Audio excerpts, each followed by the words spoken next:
পাকা আমের বড়া শুনতেই খুব ভালো লাগতো না? হ্যালো এভরিওয়ান, আসসালামু আলাইকুম, welcome to my another blog. আজকে আমি চলে এসেছি নতুন একটি ভিডিও নিয়ে, সেটা হলো পাকা আম দিয়ে বড়া বানাবো আজকে। আমরা তো সব কিছু দিয়েই বড়া বানাই, তো পাকা আমের বড়ার জন্য আমি প্রথমে আমটা নিয়েছি কেটে, তারপরে আমি 1 কাপ গুঁড়ো দুধ নিয়েছি, তারপরে আমি দেব 1 কাপ চিনি, তারপরে দেব হচ্ছে গিয়ে একটু লবণ। চিনিটা আসলে যে যতটুকু মিষ্টি খেতে পছন্দ করে তার উপরে ভিত্তি করে দিতে হবে। লবণ দেওয়ার পরে আমি দেবো 2টা ডিম। আর এই ইয়াগুলো মানে আপনি কতটুকু বানাবেন তার উপরে ডিপেন্ড করে তার দিতে হবে। তো হচ্ছে এবার আমি সবগুলোকে মিক্সড করে নেব।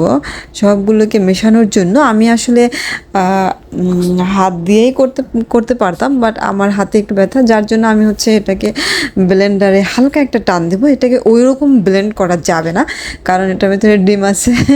তো হচ্ছে আমি হালকা একটা টান দিব। তো হালকা টান দিয়ে এ পর্যায়ে হচ্ছে গিয়া আমি অন্য একটা বাটিতে হচ্ছে গিয়া আটা নেব।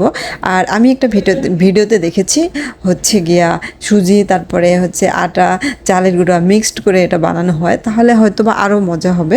মানে কিন্তু আমার কাছে চালের গুঁড়া বা সুজি ছিল না, আমি আটা দিয়েই বানাবো। তো হচ্ছে আমি আটা নিলাম পরিমাণ মতো, তারপরে হচ্ছে আমি আমের ইয়াটা দিয়ে দিলাম, যে মিক্সড যে ইয়াটা বানালাম ওটা দিয়ে দিলাম। তো হচ্ছে তারপরে আমার ভালো করে এটা মথে নিতে হবে, এটার জন্য দানা দানা না থাকে সেরকম মথে নিতে হবে। তো হচ্ছে এ পর্যায়ে আমি কিছু কাঁচা জিরা দেবো। কাঁচা জিরাটা দিলে কিন্তু অনেক টেস্ট হয়, মানে টেস্টটা অনেক গুণ বেড়ে যায় কিন্তু আমার কাছে মনে হয়। যাই হোক, তো হচ্ছে এভাবে ভালো করে মধ্যে আমার টেক্সচারটা রেডি হয়ে গেছে। এবার আমি একটা কড়াইতে তেল দেবো। তেলটা হালকা গরম করে মিডিয়াম থেকে লো একটু, তো তারপরে আমি ছোটো ছোটো করে বড়াগুলো দিয়ে দেবো। এই যে দেখেন কত সুন্দর ফুলে গেছে সবগুলো। দেখেন এক এক করে হচ্ছে গিয়ে আমি সবগুলোকে ভেজে নিব। এটা কিন্তু ফুলে একেবারে টইটুম্বুর হয়ে যায় দেওয়ার সাথে সাথে, আর সুন্দর একটা ঘ্রাণও বের হয়েছে, আম একটা গন্ধ মানে ফ্লেভার আসতেছে।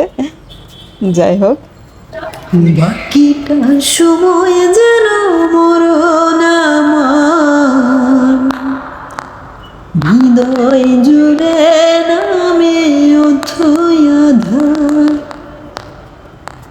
বাকিটা সময় যেন মরণ আমার।